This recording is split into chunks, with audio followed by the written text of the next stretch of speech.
Editing Alia here. Instead of getting an intro, you are getting this video so that I can say two things. One, thank you so much for all of your questions. We filmed for over 2 hours though, so I had to cut a lot out. So if you don't see your question, I'm really sorry. I probably had to cut it out for time's sake. The second thing is, we know we are still having buzzing issues with the audio. We are working on it. Please forgive us for our tech issues. It will eventually be eliminated, but for the time being, please bear with us. And without further ado, here is the episode.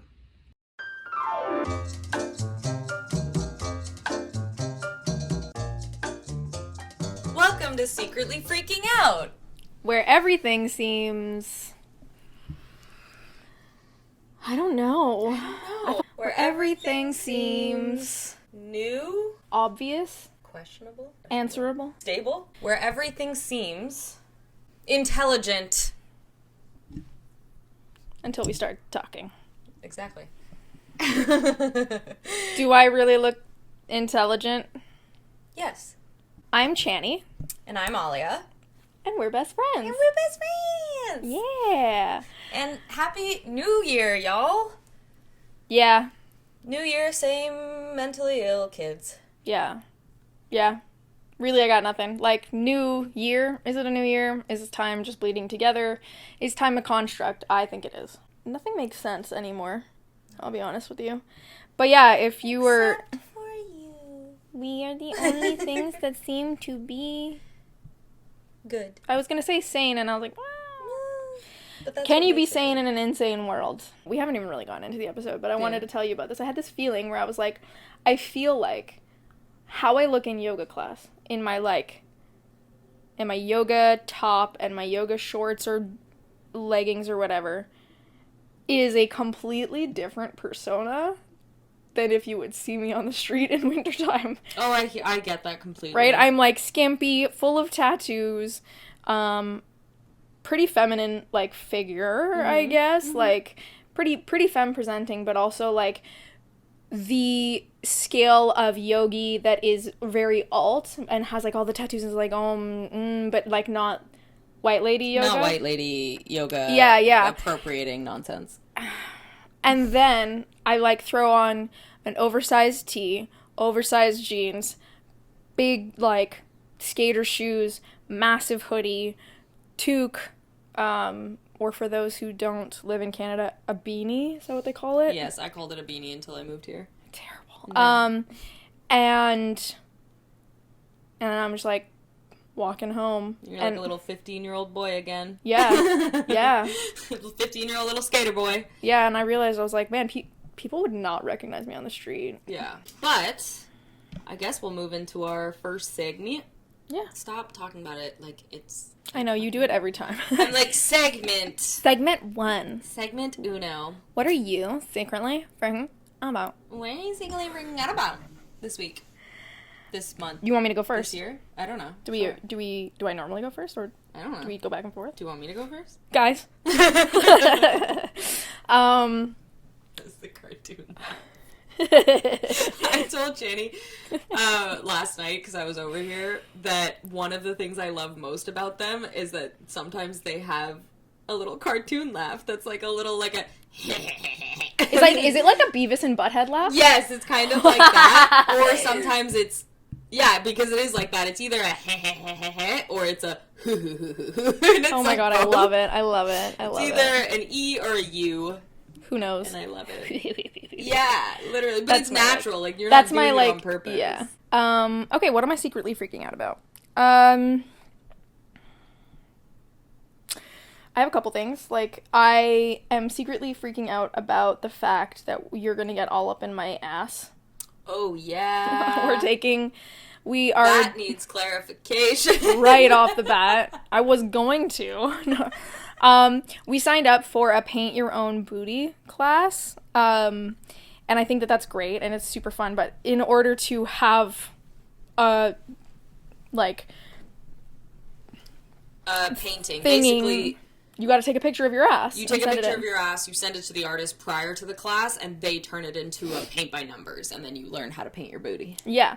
So that involves having a good picture of your ass that you would want to paint and, like, hopefully put up somewhere or give to a loved one. New backdrop, everybody? Yes. Comment down below. honestly, whether or not you like that idea, it's probably what's going to happen because this mirror is just there.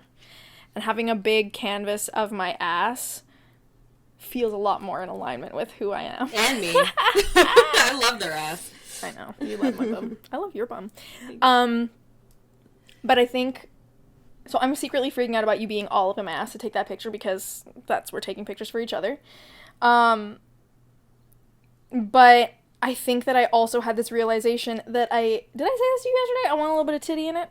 Oh, no, that's so fun. Yeah, I kind of want it low enough that it's, like, booty, and then above the booty, you see a little bit of titty. Are you, like, turn? Yes. Yeah. And the reason why? Because yo bitch did exactly what they said they would do, and I got my nipples pierced. Oh, yeah. And so funny, when you were going to ask me about what I'm secretly freaking out about, I didn't think about this, but I laughed to myself last night. I was like, well, I'm secretly freaking out that I got my nipples pierced, and, like, not tell them that I was going to, like... flash the camera so that they'd have to edit that later and that it would just be like a funny moment. Hilarious. So secretly freaking out about you being all up in my booty. But yeah, that's the first one that I like, the first secretly freaking out. The second is that my D&D character officially leveled up to level 5. Ooh. Which means that I get to start to play at the level 5 to 7 table. We're gonna be separated. I have another beginner character who's a druid. What was that noise? Did you hear that? That was scary. Yeah, it sounded like something fell in that room. I didn't like that. Don't look. But we should put everything down. Be normal. But we should put everything down. Run away and never come back. Stop. Ghosts. That was so scary. I didn't like that. I watched a horror movie last night. Of course you did. Which horror movie? I didn't mean to watch it. Matter of fact, actually, I know someone who's watching is going to be really pissed at me because I refused to watch this movie with them. I'm so sorry. I came home, my roommate was watching Barbarian. And so it came out last year, 2022. Go on. Anyway, whatever. It's a horror movie. It's actually not about ghosts or demons. It's about, like, more human horror. And I didn't intend to watch the whole thing. I was just kind of, like, making dinner and, like, sitting, and then I sat down and I was like, do you mind if I, like... You got pulled into the vortex? Yeah, like, I was just like, oh, this is interesting. You mind if I sit here? And then I told her, I was like, I'm probably gonna tap out, like, any minute, but, like... And she was like, do you even want to tell me... Like, I walked in, she'd only seen, like, 10 minutes of it. She was like, do you want me to tell you what's going on? And I was like, no, don't even bother. Like, okay, fine, sure, you can tell me something. But I really thought that I was just gonna eat my bowl and leave the living room. And then I sat there for the entire movie. And so... How scary would you rate? It's actually not that scary, surprisingly. And you know me. I can't watch a horror movie without looking up the jump scares in advance.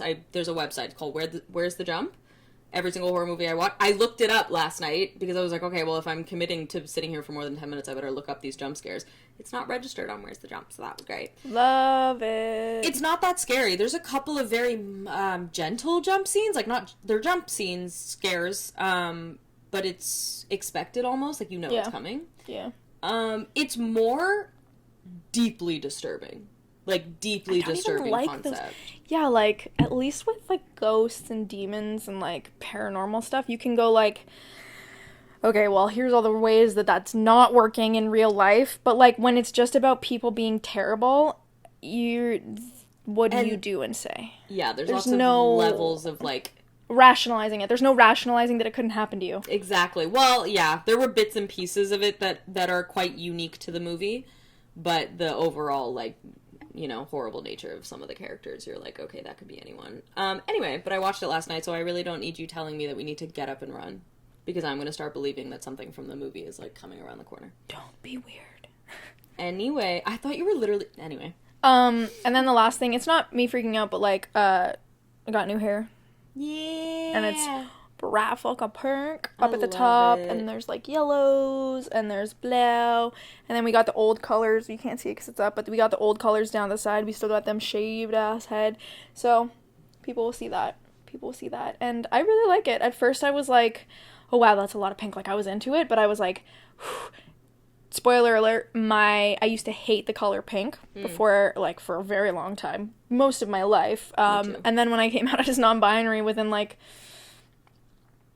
a year, 6 months or whatever, I was like, oh, and I came around to pink, but that old narrative, I was like, oh my god, do I like pink enough to rock? And then I was like, I do like it. Also, very random. I've been meaning to mention this to you because you posted something on your story a while ago that like resonated with me so deeply. Well, which was that it was someone's tweet or something, I don't know, somebody's post that basically was talking about how they were like, the amount of people who, after coming out as non-binary or gender non-conforming or whatever it might be, that then become hyper feminine is so huge. And it's because as soon as you let go of your gendered the gendered expectations that are on you, femininity is no longer a chore. And so you can lean into it and actually genuinely enjoy it and play with it in a way that's like not forced upon you. And I was like, that is so fucking true. Yeah. I'll tell you what I was thinking about in a second, but part of mine has to do with like embracing femininity. And I was just like, yeah, as soon as I came out as like gender fluid, I was like, I love my femininity, and I'm not trying to achieve anything anymore. Yeah. So anyway, I love that you have started embracing pink. I'm not there yet, but I appreciate it. Well, yeah. Also, yours is like, you're like edgy. Thank you. So it just kind of like highlighter pink or like, and not to say that baby pink is. I love baby pink. No, it's still too much for me. I don't like pastels. I just don't gravitate to pastels. That's fair. I think I gravitate to everything, like, on the light end of the spectrum. I struggle with, like, not dark colors, because, hello. But the middle range? Saturated? Dark neon orange or brown, or, I have to pull it up for you later, but yeah. Yeah. Anyway. Neon brown? No, neon, it's like... I was like, wait, did you just... Neon brown. Is there a thing called neon brown? Anyway, is it us? Are we neon brown? Are we neon brown? Neon brown? Oh my god, we're neon brown. Yeah. I'm gonna start saying that from now on. Be like, what's your racial identity? I'm gonna go, neon brown. Please do that with Uber drivers that ask. And you know that they're just gonna be like... They're gonna go, where are you from? And I'm gonna go, Canada. Yeah, but, like, where are you really from? And I'm gonna go, I don't know, and then they go, what are you, like, racially or ethnically? And I'm gonna go, neon brown. And then it's just gonna be this really awkward silence for the rest of the drive, because they're gonna be like, I never heard of that. I'm like, oh, you should look it up. Where's that? Where's neon? Where's that in the world? And you're like, yeah. What country is that? I'm like, no, we're done here. We're done here. Drive me You home. can just drop me off. Yeah. I'll over. I'll get another one. So, first thing I'm secretly freaking out about, and we've already talked about this a little bit, but this one's semi-serious, but in my mental health journey that is still ongoing. That's literally what I was saying. Still on. I literally was gonna sing that. Oh god. Are we amalgamating into just one being? Yeah, 100%. There we go, y'all. I discovered that recently a lot of the emotions in the last, like, let's say 5 or 6 months that have come up for me have been related to my inner teen. Right. And it's a lot of rage, it's a lot of, like, crazy, unstable thinking, it's a lot of wanting to, like, set fire to my world and watch it burn and walk away laughing, like, it's a lot of crazy, yeah, I'm a little bit like you these days. Yeah. I just want to drop people at the smallest Did you notice. just throw that, like, that was shade, and you went on like it wasn't shade. I love you. No, fuck you. I'm a little bit like you nowadays. That's, you just talked about how unhinged you've been. No, I meant... Fuck you. You're such an asshole. I meant specifically the piece about knowing that you are much better at knowing when you would like to just set something on fire and walk away from it. Yeah. That's the only, I didn't... Okay. Just so you know, that's a clip that I expect to see on our social media, because you just kept going, and I was looking around like, anyone gonna stop and interrupt this bitch and be like, Alia, that was fucking mean. And then I was like, wait, it's just you and I. It's gonna have to be me. Anyway, I just meant the set fire part. Like, you were very quick to, be like, walk away from something. You're a crazy bitch. Is anybody gonna stop this bitch and be like, Alia, that was really mean? That's literally what's going through my head. I didn't mean for it to be mean. No, I just meant the fire part, because we talk about that, how you're, like, very quick to be like, fuck this, I'm walking away. Oh, yeah, no. It was just funny that you were just, like, kept going, and I was like... rageful and crazy and super fucking ridiculous, and I want to drop people, and I want to blah, blah, blah. I'm just like you. Ouch. I didn't know that about myself. I came out of All left right. field. Yeah, okay. I guess I learned something new about myself today. No, Anyways, yeah. You know, just that one aspect. Because Chany, in a very positive way, is very quick to recognize that in a lot of cases, sometimes maybe not so quick, but in a lot of cases, very quick to recognize, like, I literally don't want to deal with this. Fuck this. I'm walking away from it. Like, you're very quick to recognize when you just don't want to put your time and energy into something anymore. So, like, that's the part that I meant. But mine is coming from a chaotic, like, unstable perspective. Yeah. Like, do you really want to be done with this, or is this a momentary desire, a misplaced? Anyway, if anyone has watched the last episode, I told Chany that they have to hit me over the head every time I say anyways. Because I say it in the exact same tone every 5 seconds. I have realized recently... Shut the fuck up. I saw it. You don't even look at me right now. I have realized that a lot of the feelings that I've been having over the last few months have been inner teen related. And I was thinking about this because I was like, where is this rage coming from? Yeah. You guys know, if you were a consistent watcher, we went to a rage room because Chany was like, we need to do something about your anger. And I was like, yes, we do. And I've been, like, right before I left for the holidays, I was so unstable that I almost picked a fight with Chany, and then I literally had to tell them, I was like, you are the only person in the world who does not deserve my anger, even 2%. Like, I need to walk away from this right now, because something inside of me is telling me to, like, set fire to my life. And then when I went home for the holidays, I really reflected, and I was like, oh, this is my inner teen. And it was really nice, actually, to come to that realization, and I talked to you about this, but I was like, when first of all, nobody talks about inner teens. I know. Sorry. Nobody talks about how they are a part of a fucking healing journey. No one talks about the fact that your inner child will come up with childhood traumas. Your inner teen has I'm sure when I get to my 30s, my inner 20s now could probably pop up. Oh, yeah, like, you have to do it. You're reliving your whole life. Permanently. Oh, my God. Nobody talks about inner teens, so my bitch is crazy. And when inner childs pop up for me, like when my inner child pops up, I don't really know her very well, and I don't relate to her, and so it's harder for me to, like, not show compassion, because it's a child. All I want to do is show compassion to her. And I know I'm talking about them like they're real people, but you kind of have to do that with the... Parts work. If you know it, you know it. So, I don't really know what to do with her other than show her, like, love and care, but I don't know her in personality. Yeah.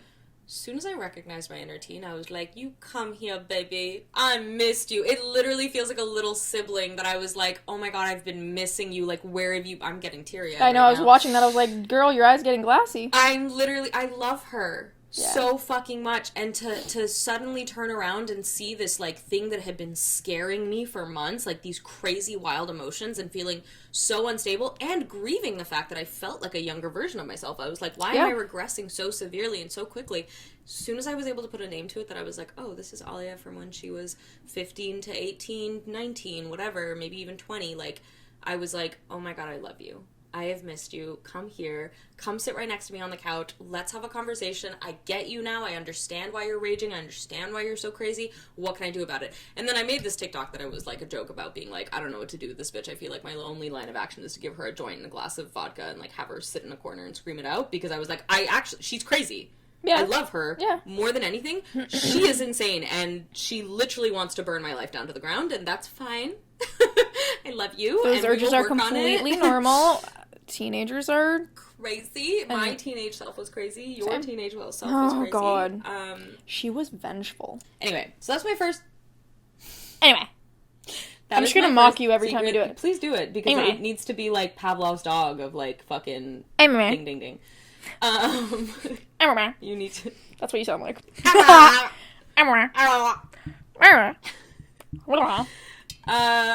The second thing that I am freaking out about, a very small thing, which was related to femininity, I am in my soft girl era. And by soft girl, I mean soft gender fluid person. Nobody be a bitch. People are gonna be like, why are you calling yourself a girl when you're gender fluid? Fuck you. My rules. You don't get my it. game. You don't get it. Yeah, you're not invited. I got thick nails. for the first time in like 4 years. Chany finally inspired me enough to do it, because reason I wasn't doing it was because I wanted to grow out my own nails and and I wanted them to be healthy, and I've been trying for several years, but I actually think with my immune system so fucked these days, it just wasn't happening. So I'm like, well, they're already shit. Might as well feel pretty about my hands. Yeah. So I got fake nails. I'm trying to grow out my hair and take care of it. I'm trying to be a little bit more intentional with the way that I'm expressing myself just physically and stuff, and I'm just trying to embrace femininity in a way that feels good for me, and I'm really loving it. That's such a good journey for you. I'm loving it. I'm in my soft girl era. We love to hear it, dude. That said, y'all, we got a lot of questions when we put some prompts on social media, and by we, I mean they, because I got none. People who love me, where the fuck you at? I'm just kidding. It's because I'm jealous. Okay, so you guys sent us a shit ton of questions, and we are so grateful, because some of these are ridiculous, and some of these are incredibly deep, and maybe we can keep some of them to, like, basic answers. Some of them we'll go more into. Yes, no, maybe so. But... But we're just going to jump right into it. And the first one is actually the first question we ever got before we even asked for questions properly, officially. Yeah. And it is, why is it okay to be spiritually and sexually attracted to Uncle Iroh? From Avatar, in case anyone's lame and doesn't know what that is.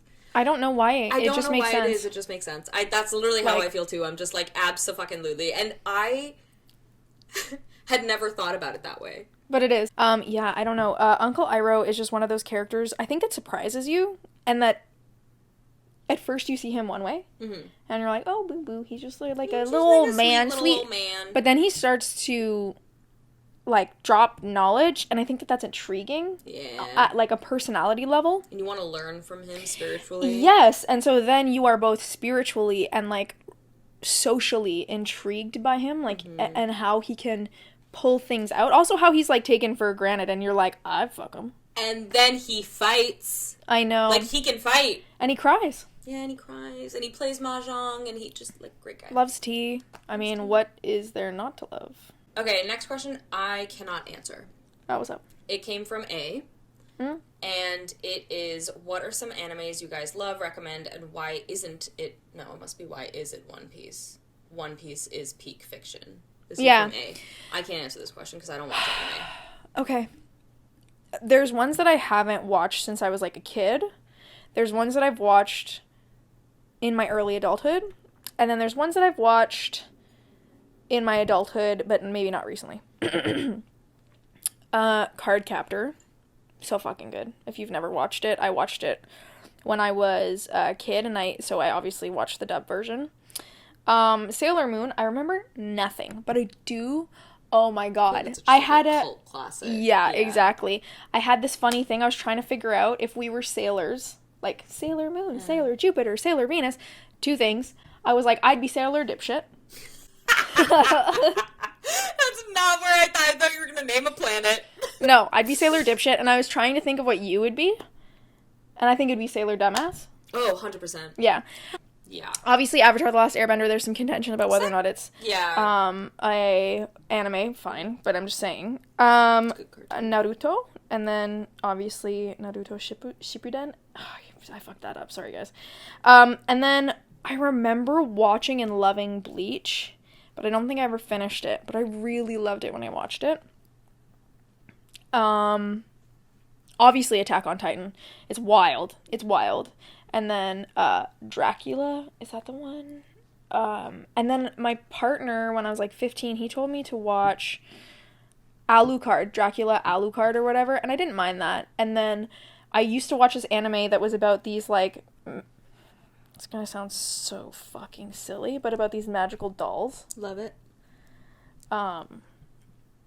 There's more. Blood plus... obviously One Piece should be in there. I have a hard time watching One Piece. But it's like, even before the live action, it should be one of those things that you watch. There's more. Like, yeah. I have a list of things that I should be watching. Yeah. Oh, Inuyasha. That was like, I wanted him so bad. The next question is from Jay. And it is just generally asking our thoughts on people of color finding their voice in the queer community in Toronto. I will name that I actually don't know the answer to this because I am a person of color trying to find my voice in the queer community in Toronto. And I haven't done it yet, so I actually don't know. Yeah. I mean, I think that's in and of itself. Right. I mean, so, same. Especially because I think, like, my nosedive into queerness and, like, accepting that part about me happened throughout COVID. So, yeah. So, I would say I'm also still struggling with that. I think it's really hard as an adult, too, to, like, find your place. Mm-hmm. That said, I think as a society, white people dominate most spaces because that's how society is structured. Mm-hmm. So I think that we're already predisposed and, like, conditioned to not feel safe speaking up, to not have a practice around speaking up as much. And so there's that. And I think one thing that I do know about Toronto is that what percentage of people of color when amassed is the equivalent to the percentage of people that are white within the city, or, like, close to. But that doesn't mean that it's easy. Mm-hmm. And that doesn't mean that spaces are formulated with that in mind or are taught how to be decolonized, because I think that that's an important aspect to being a person of color in the queer community. And I think queerness, because it was accepted and championed by white people first, there has to be a lot of unraveling mm-hmm. of what we understand as queer culture to make space for people of color as we are. Like, when we talk about inclusion, who are we including people with? Inclusion is usually spoken about from, like, a white person, mm-hmm. right? I want to include you in my culture, but that's not what people want. Like, mm-hmm. when you're othered, you don't want to be included in the other person's culture. You want space made for your own culture, mm-hmm. for your own way of being. And I think we haven't gotten there yet. Like, widespread in queerness. And especially, I think, within Toronto, because there is a culture of, like, rat race, go and get 'em, like... Yeah, I was going to speak, because I have no idea how to answer this question, but generally speaking, I find that people who have moved to Toronto, like me, and you have also moved here, but also people who even grew up here, all have the same opinion, which is that Toronto is an incredibly isolating city. Like, people do not mingle here. People do not... it is not easy to make friends in this city unless you are specifically in school, in a working environment, in a class of some sort. Like, the difference between the place that I grew up in, where you could just go to a pub and it is normal for strangers to just talk to each other, make friends, add each other on Instagram. Like, well, it's cafe and pub culture, you know? It's very open. It's very, like... I don't know, it's not weird for people to mingle and socialize, and I think that's generally, like, I grew up in Europe, and I think that's generally much easier to do. Mm-hmm. Here, the city is so big, everything costs money, mm-hmm. despite the fact that I grew up in an expensive area. Toronto almost battles those prices, and things are more costly here, like cover to go to a bar on a Friday night that is normally free on the weekdays, like... drink prices. Not that I'm drinking right now, but, like, these things that usually openers to socializing, like, all the events that you and I go to, all of the fun things, they cost money. Yeah. It costs money to go to a fun community event at XYZ place. Like, it is an incredibly isolating city. It is hard to make friends, whether you're queer or not, whether you've grown up here or you moved here. Like, it's quite unique in that way, I actually think. It's locked down.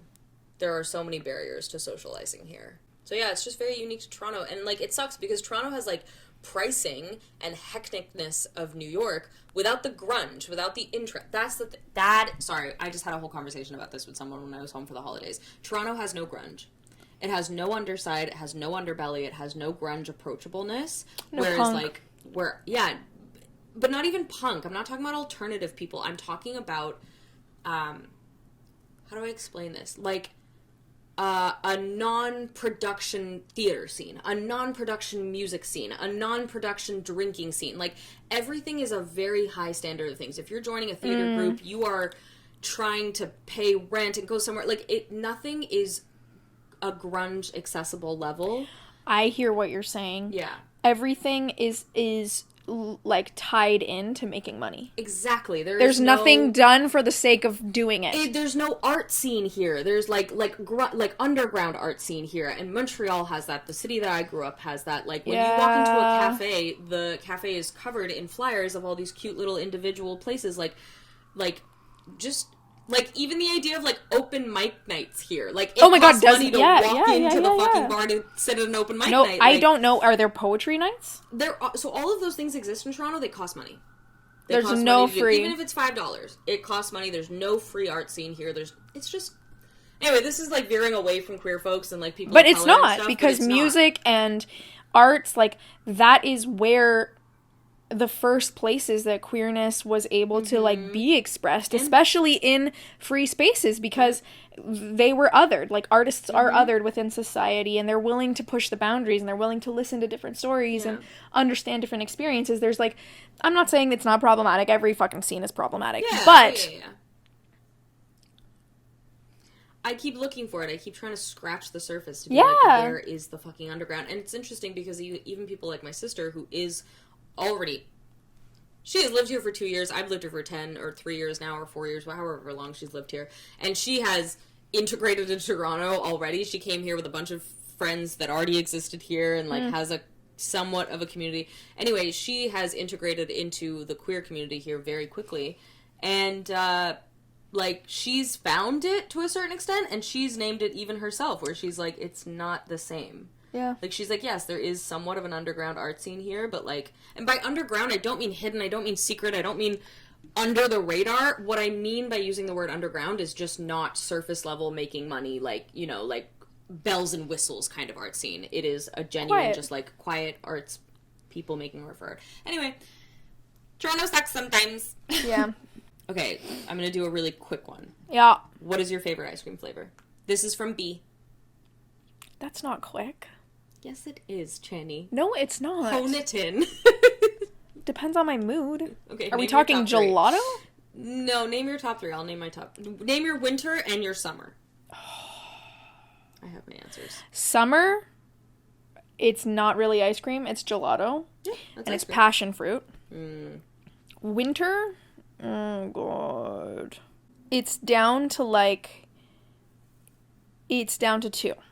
It's either Moose Tracks, because calm the fuck on, or it's Jamocha Almond Fudge from... I don't think I've had either of them. Oh, damn. You are moosing out. Moose Tracks has caramel in it, though. I don't think so. Oh, okay. Moose Tracks has Reese's Pieces, but, like, Kawartha Lake's Moose Tracks, and then Baskin Robbins Jamocha Almond Fudge, because they're both so fucking good.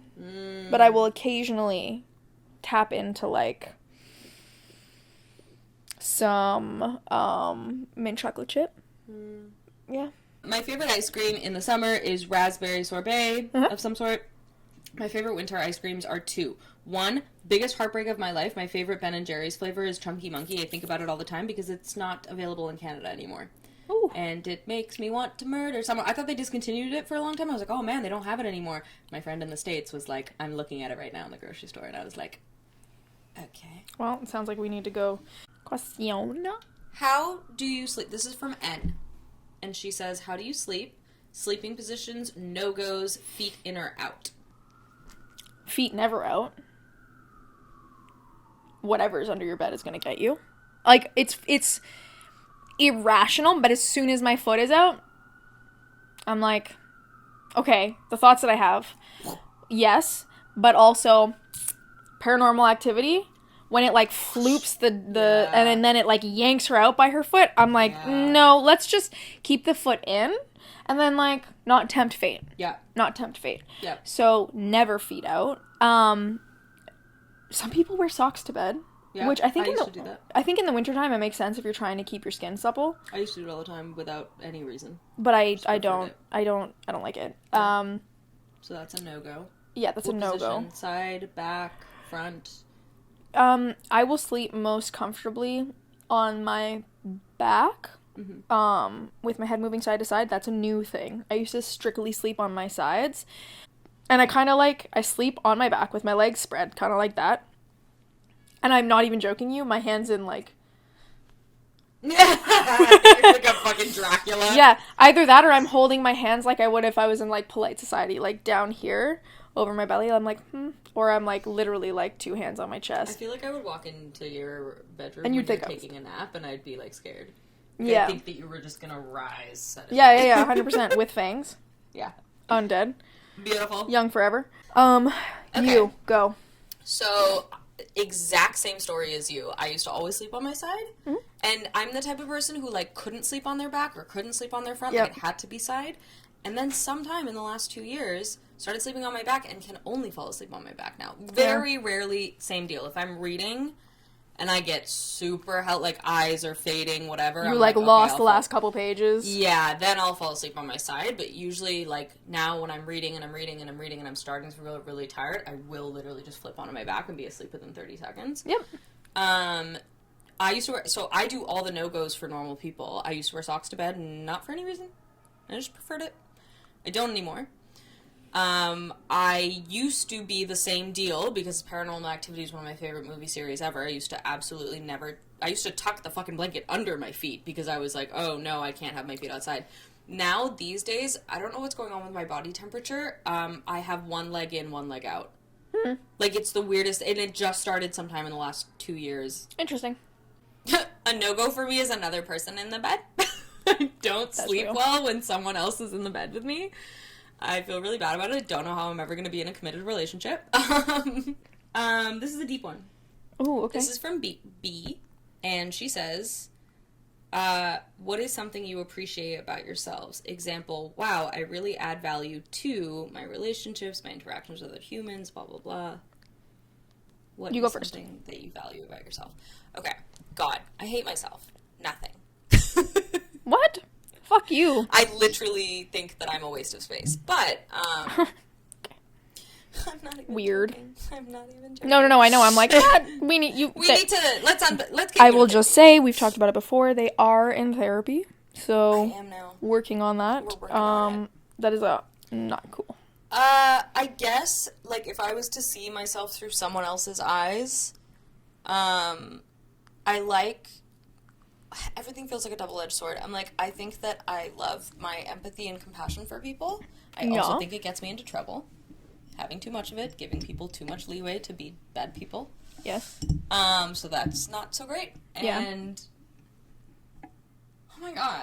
Oh no. I'm like, really? I'm not even that funny. What should I talk about? What should I say? I think I love that I love people so much. Go on. What do you mean? Give me an example. I think I love people so much. Like, I think all of the people who are really important to me in my life, like, I love them.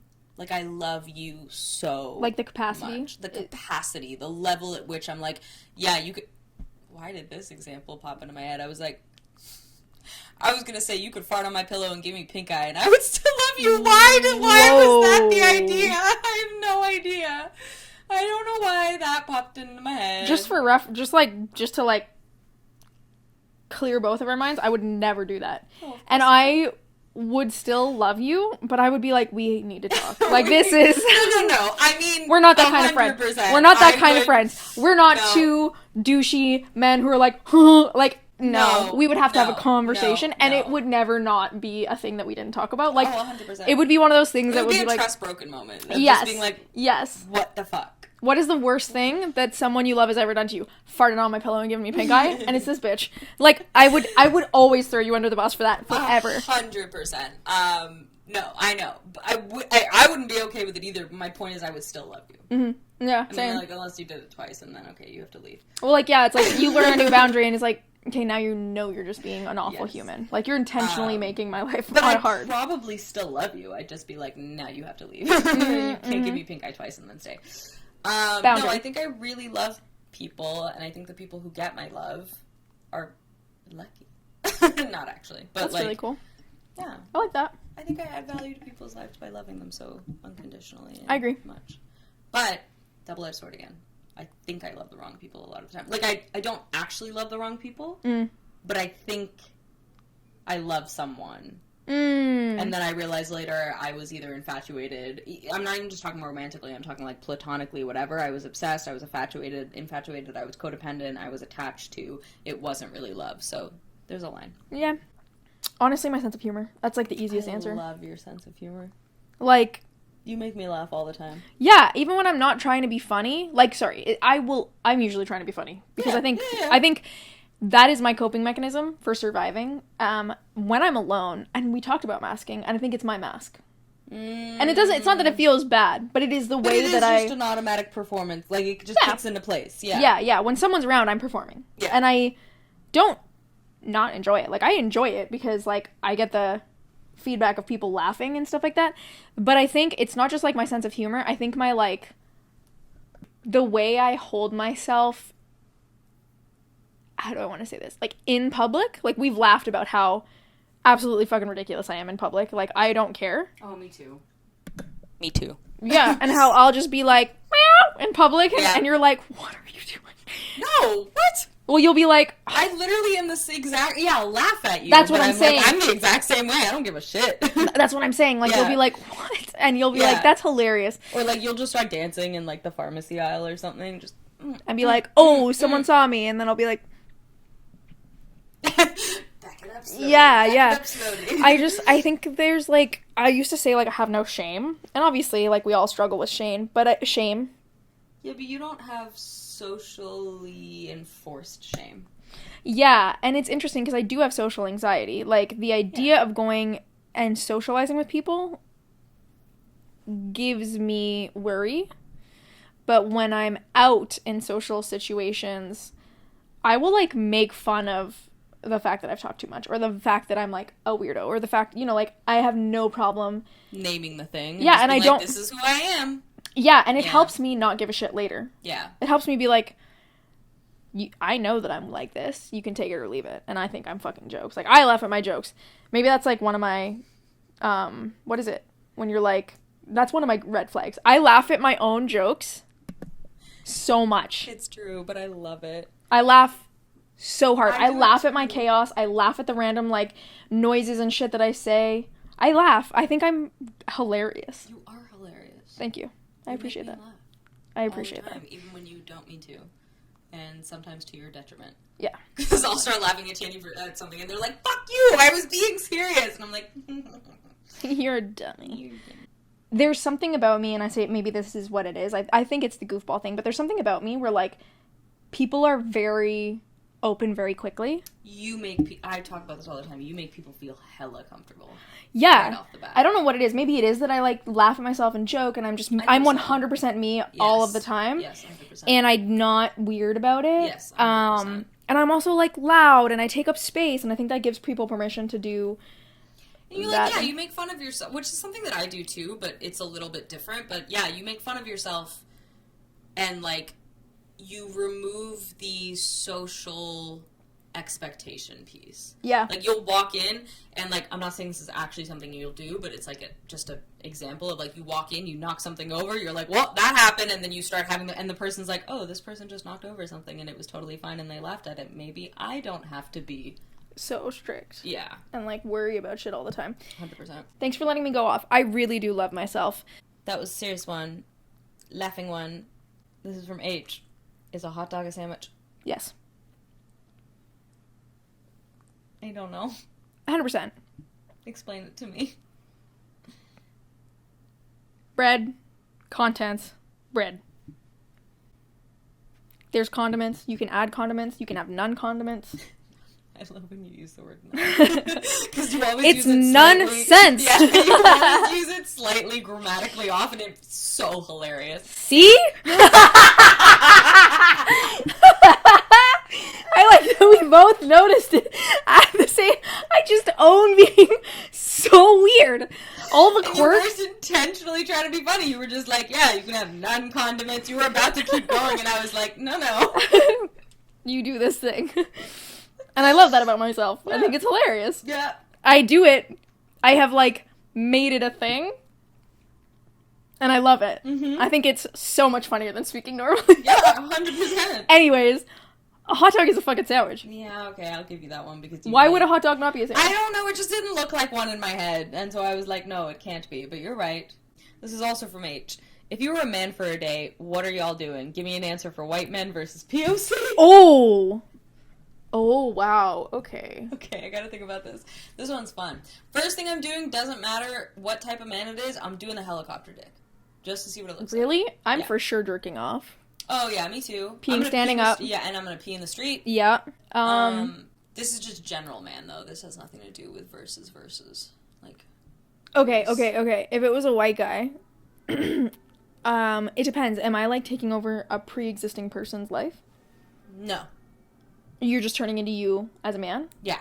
Damn it! Okay, then I would try and find man-only spaces, and then be like, y'all, we need therapy. Like, I would 100% be the one that's like, have you ever thought about, and, like, bring in these really deep topics, and then when the men in the area that I'm assuming they would be like, bruh, like, what, why do you want to talk about that? I would be like, I think it's really important that we process these things in society. Like, they're happening, and I know that I'm a safe person to have these conversations with. I would hope that you would be too. And I would, like, try and impact that space. Oh, God, what would it be like to be a white guy? You are such a good person. Because my first thought was that if I was in a white man's body, I would probably do something like vandalism. Because the consequences would just be easier. If I was a white cis man at the top of the fucking privilege chain, I would do something that nobody else in the world could get away with. I would vandalize something. I would fucking... I mean, I'm not talking serious crime. I'm just talking, like, something that wouldn't have consequences or would have less severe consequences. Granted, Yeah. I am picturing, like, a white, financially privileged man. I'm thinking, like, a a frat boy or something. You know, I'm not thinking, Yeah. like... I'm thinking vandalism. I'm thinking I I'm don't just know. in the middle of the day going free... I think I would just spend my day Walking shitting around on the other white street. guys Yeah. and being like, you need work, man.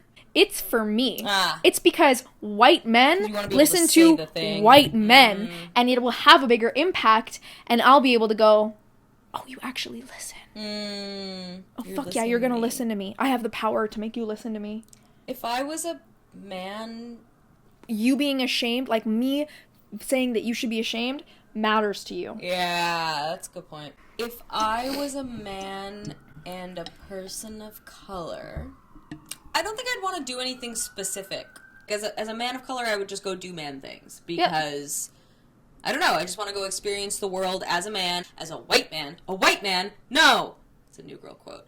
As a white man, I would do things associated to being a white man in society. I would vandalize something and see what the consequences were. I would just fuck with other white men. Fuck with other white men. I would... I don't know. I have zero desire to, like, Be a do white man. things. Yeah, first of all. Like, to do things, well, you know, to do the power trip and, like, fuck with other white men and make them feel bad. And think and stop being such pieces of crap. But yeah, I don't think I would want to, like, take advantage of the power and privilege of being a white guy in the way that you're talking about it. Yeah. Not because, and there's no judgment there. I have zero, I'm like, I don't want to contribute to that. Vandalism doesn't sound fun to me. Stealing isn't fun. Like, it just gives me anxiety. Yeah, but that's the thing. I want to experience these things that other people can't get away with. To be like, what's going to happen? What is the lived experience of knowing that I hold this much privilege and power in society? I'm going to do it and see what happens. Yeah. I would just take that to mess with other people. I'm not saying I want to experience it because I want to feel good about that privilege. I'm saying I want, like, a science experiment. You're like, I want to understand it. I want to understand. I want to know what it's like to be interacted with as a white cis man who's doing something wrong. And know, how does society treat me? How does... Oh, that's interesting. I like that. I like that, yeah. I want to literally be like... I want to navigate I would watch you. I would watch you doing it. I don't want to do it. navigate the situation exactly how Alia, the I was going to call myself non-binary. Same. Gender fluid. The gender fluid person of color right now, I want to navigate it the exact same way as I would now, but in a white cis man's body and see what happens. And see what happens. That's I think what that's I mean. really Like, interesting. I want to, I'm not doing it for personal gain of being like, oh yeah, I just finally want to feel good about those scenarios. I'm doing it because I'm like, what's going to happen? Be like? What's going to happen? Yeah. What's going to happen? Because I know it's not going to be the same. And I would 100%. navigate it exactly how I would navigate it. I'd be like, oh my god, I'm so sorry. Like, exactly how I would panic in a situation. Yeah. But just see what the difference is. Sorry, like, we're generalizing. I'm sure there's many white men who are not all white men. But... Okay. Do you think lizard people live among us? I don't know what lizard people are. This is from my friend H. I don't know what lizard people are. I know in theory that they're supposed to be something, but I don't remember. They're all, like, celebrities and they eat babies and stuff. I don't think that lizard people live among us. I definitely think aliens have been here before. But I don't feel like... Like, do you really feel like there's something intrinsically valuable that a alien race... Well, wait, they didn't say alien. So what if the lizard people have always been here? Oh, I could so believe me a conspiracy theory about, like, cryptozoology, like, humanoid lizard people. I think that might be what they're asking. I don't think so, though. I thought lizard don't... people are supposed to be, like, CEOs and shit. Yeah. Yeah. Yeah, like they... Like, they are, like, masquerading as humans at the top of the food chain. Exactly. I think that's what the lizard people thing is. And that I don't believe, because, I don't know, I just don't believe it. Somebody said, what's your last meal? Starter, main, and dessert. Oh, this is an episode. This is an episode. This is a whole episode. Chany, Zach, and I did this many months ago, many moons ago. No, you two did it. I was like, Well, I'm that's overwhelmed. why. There's too much. Literally, Zach and I, because we were watching that YouTube show, Last Meal, or whatever the fuck it's called, where the celebrities have their last meal. And so Zach and I sit down, and Chany's here, and we start naming our favorite things, and is it dessert, and is it a starter, and is it this, and how can we narrow this down? Chany is literally overwhelmed from day one and being like, well, I like that, but then I also like that, but then maybe this one, I don't know, I can't think of, and it just... Okay, I rapid fire, put a 30-second timer, and I'll see what I can say in 30 seconds. Stop it. And then you can give your answer if you want. Okay, ready, set, yeah. Okay, pizza, fries, Dr. Pepper, Sprite ginger ale, pie, many different types, whipped cream, coconut whipped cream. I would have the ice creams that I mentioned earlier. I would have, Sour Patch Kids. I would have burger. I would have, something spicy, maybe like, those Korean, the kimchi fries from that place. That's nothing. That was pretty damn good. So much more. That was just off the top of your head. It took me and Zach hours to come up with stuff. Dude, that's like scratching what? No, I know. The tip of the iceberg. Yeah. Just scratching the surface. I have an entire note on my phone. I'll just read off some of the fucking... Like, it's so bad. And then you gotta organize it by, like, I was like, what appetizers do I like? Oh my god, no, I could just... Oh my god, cauliflower. I love cauliflower in so many different ways. Breakfast, buttermilk pancakes. Second is eggs Benedict with hollandaise sauce, and then these are all the non-desserts. That was breakfast. This is octopus and olive oil and lemon herbs, Gouda bone from a goat, scallops, Costco fries, goat cheese stuffed mushrooms and breadcrumbs, oh my god, goat salad, brie and baguette, my mom's bolognese with spaghettini, saw gauche with... Why did I say saw gauche with goat? That is... Anyway. This specific... Oh, I don't want to name that one because it's specific, very specific to the place, only the city that I grew up in, so I'm not going to say that one. Beef and black bean sauce with stir-fried noodles, dal and keema, European pizza, a kubile kebab. And then for dessert, we got black forest cake, we got grandmother's apple pie with whipped cream, we got peach cobbler, we got a Pakistani mango, and baby wild strawberries, and then an ice cream float with Coke and vanilla ice cream on top, a ginger beer, a lychee jelly candy, and a rocket popsicle. Oh my god. Phenomenal, right? Yeah. Like, that's... That all, like, most of that and more. And yeah, 100%. And more. Like, you don't have raspberries on there. I feel like that's a miss. How do I not have raspberries have on green there? grapes.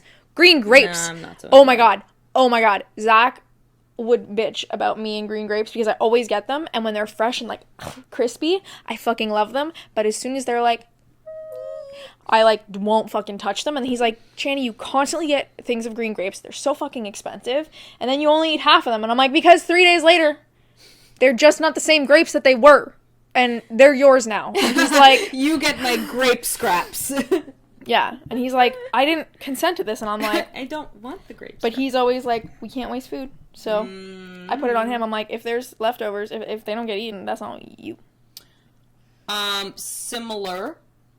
P asked, what is your favorite potato dish?